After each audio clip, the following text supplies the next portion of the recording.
ये जो सेंटर बनाया जा रहा है, इस सेंटर के जरिए गुरु रविदास जी की पवित्र वाणी को पंजाब के नहीं, देश के नहीं, पूरी दुनिया के कोने कोने तक पहुंचाया जाएगा।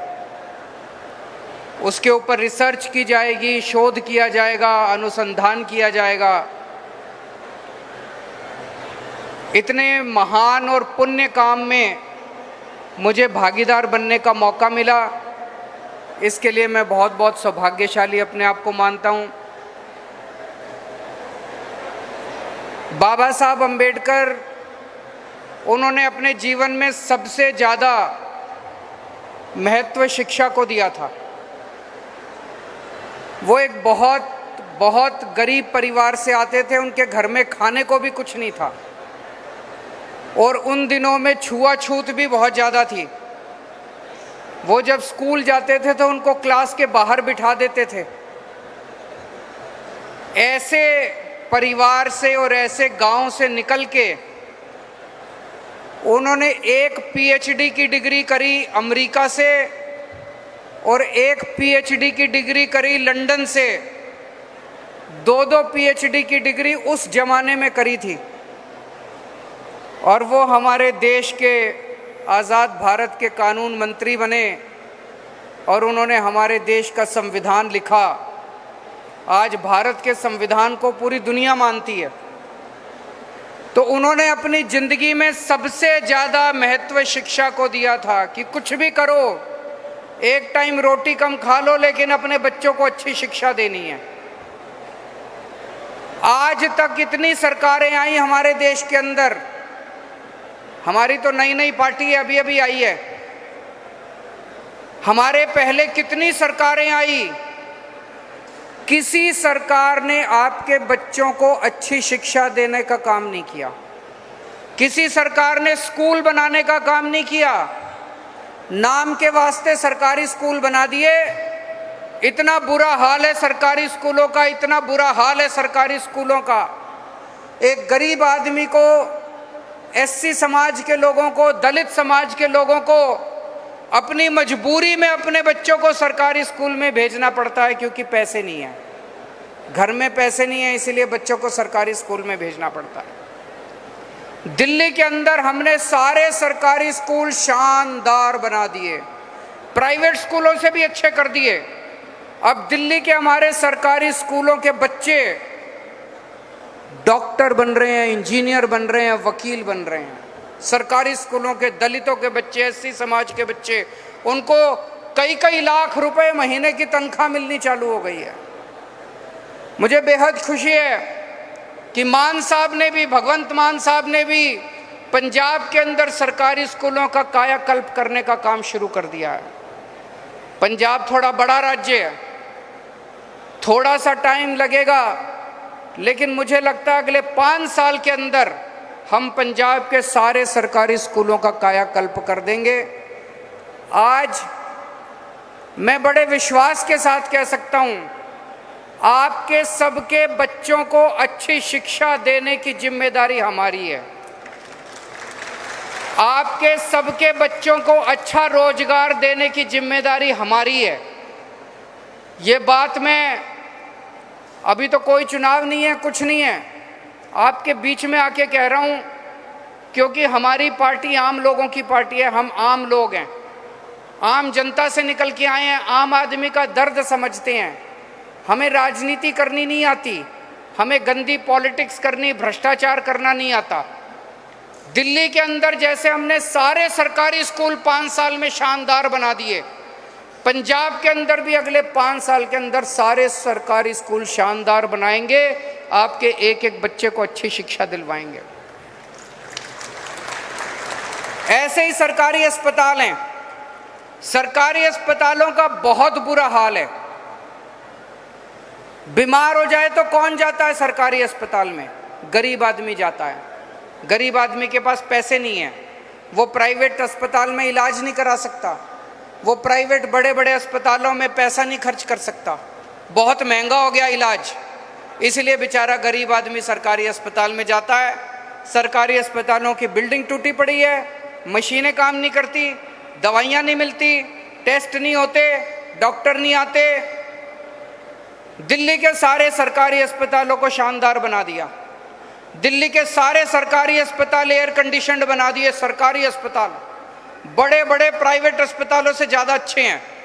सारी दवाइयाँ मुफ्त मिलती हैं, सारे टेस्ट मुफ्त होते हैं, सारी मशीनें काम करती हैं, डॉक्टर टाइम पे आते हैं, इलाज अच्छा होता है। पंजाब के सरकारी अस्पतालों को भी ठीक करने का काम मान साहब ने चालू कर दिया है। मान साहब 24 घंटे रात दिन मेहनत कर रहे हैं, मैं जानता हूं। और हमारे जो सेहत मंत्री हैं डॉक्टर बलबीर, वो भी 24 घंटे इसमें लगे हुए हैं। दिल्ली में हमने गली गली में मोहल्ला क्लिनिक खोले, छोटे छोटे मोहल्ला क्लिनिक। आपको खांसी, बुखार, जुकाम, छोटी छोटी बीमारियां हो, आप मोहल्ला क्लिनिक में अपने गांव में, अपने पिंड में, अपने मोहल्ले में जाके वहां से इलाज करा सकते हैं। वहां सारी दवाइयां मुफ्त होती हैं, सारा इलाज मुफ्त होता है। मैंने 5 साल में दिल्ली में 550 मोहल्ला क्लिनिक खोले। पंजाब में मान साहब ने 1 साल में 550 मोहल्ला क्लिनिक खोल दिया। तो जो काम हमने दिल्ली में किया उससे 10 गुना स्पीड से काम अभी पंजाब के अंदर हो रहा है। अब हर पिंड के अंदर मोहल्ला क्लिनिक खोलेंगे, गली गली, मोहल्ले मोहल्ले के अंदर मोहल्ला क्लिनिक खोलेंगे। आपको और आपके पूरे परिवार का इलाज बिल्कुल मुफ्त होगा, आपको चिंता करने की जरूरत नहीं है। पंजाब में आप लोगों ने एक ईमानदार सरकार बनाई है। ऊपर वाले की कृपा से यही एक मौका है जब हम सब मिलकर एक रंगला पंजाब बना सकते हैं। ईमानदार सरकार है, हम पैसे चोरी नहीं करते, पैसे डाका नहीं डालते। जितना पैसा टैक्स में आता है सारा पैसा आपके ऊपर खर्च करते हैं। यही मौका है। 3 करोड़ पंजाबी मिलके पंजाब सरकार के साथ इस बार हम सारे मिलके एक रंगला पंजाब बना सकते हैं। पिछले कुछ दिनों में आपने देखा किस तरह से कुछ लोगों ने पंजाब का माहौल खराब करने की कोशिश की। हमें किसी हालत में माहौल खराब नहीं होने देना। हमें पंजाब में शांति और कानून व्यवस्था बना के रखनी है। कई बार कठोर निर्णय लेने पड़ते हैं, लेकिन आम आदमी पार्टी की हमारी पंजाब सरकार भगवंत मान जी के नेतृत्व में अगर हमें कठोर निर्णय लेने पड़ेंगे, हम कठोर निर्णय लेने से भी पीछे नहीं हटेंगे। पिछले कुछ दिनों के अंदर जिस तरह से पंजाब के अंदर शांति व्यवस्था बनाए रखने के लिए मान साहब ने कठोर निर्णय लिए, लेकिन बिना एक भी गोली चले, बिना कोई भी खून बहे, पूरे पंजाब के अंदर आज शांति व्यवस्था बरकरार है। और जो गलत काम करने की कोशिश कर रहे थे, माहौल खराब करने की कोशिश कर रहे थे, वो लोग आज दुम दबा के भाग रहे हैं। तो किसी जो भी शांति खराब करने की कोशिश करेगा उसे बख्शा नहीं जाएगा। आज पंजाब के अंदर जो नशा बेचने वाले हैं वो भी दुम दबा के भाग रहे हैं। मैं ये नहीं कहूँगा कि सारा नशा खत्म हो गया, अभी भी इधर उधर काफ़ी लोग हैं, लेकिन आप लोगों का साथ चाहिए। जब 3 करोड़ पंजाब के लोग मिलकर सरकार का साथ देंगे, किसी की हिम्मत नहीं होगी कि पंजाब के अंदर नशा बेच सके। तो सारे पंजाब के लोगों को मिलकर नशा बेचने वालों को भी पंजाब से बाहर भगाना है, इनको भी पकड़ के जेल में डालना है जितने नशा बेचने वाले हैं।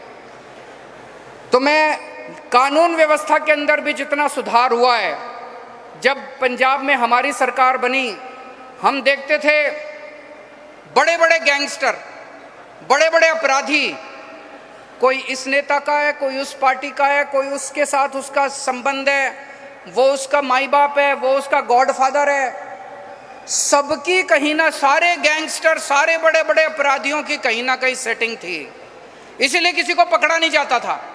आम आदमी पार्टी की किसी के साथ सेटिंग नहीं है, इसलिए एक एक करके पिछले 1 साल के अंदर जितने गैंगस्टर और जितने अपराधी पकड़ पकड़ के जेल में डाले हैं, धीरे धीरे आपको पता लगने लगा है कि पंजाब के अंदर कैसे शांति व्यवस्था आने लगी है, कानून व्यवस्था आने लगी है। हमें बच्चों के लिए नौकरियां देनी है, बच्चों को, हमें बच्चों के हाथ में कंप्यूटर देने हैं, हमें बच्चों के हाथ में नशा नहीं देना, हमें बच्चों के हाथ में बंदूक नहीं देनी। पंजाब के लोग इतने अच्छे हैं। अभी मैं नांगल से आ रहा हूँ, कितनी खूबसूरत जगह है नांगल, इतनी खूबसूरत सतलुज नदी है, सामने पहाड़ हैं, इतनी खूबसूरत जगह भगवान ने बनाई है पंजाब। इसको कुछ लोग जब माहौल ख़राब करने की कोशिश करते हैं, उन्हें किसी भी हालत में माहौल ख़राब नहीं करने देंगे। अभी पिछले दिनों 25,000 के करीब, मान साहब 25,000 नौकरियाँ, सरकारी नौकरी 26,797 सरकारी नौकरियां मान साहब ने दी है बच्चों को। उसी तरह से पहले आप देखते थे हमारी सरकार के पहले टीचर पानी की टंकी पे चढ़े हुए हैं, डॉक्टर पानी की टंकी पे चढ़े हुए हैं। अब ऐसा कुछ भी सुनने को नहीं मिलता कि कोई पानी की टंकी पे चढ़ा हुआ है। सबको पक्का कर रहे हैं धीरे धीरे। टाइम लग रहा है, टाइम लगता है। जब आप पक्का काम करो तो पक्का काम करने में टाइम लगता है, लेकिन अब आपको कोई पानी की टंकी पे चढ़ा हुआ नहीं मिलता। तो पंजाब धीरे धीरे धीरे धीरे पटरी पे आ रहा है। आप सब लोगों ने बहुत दुआएं दी हैं हम लोगों को।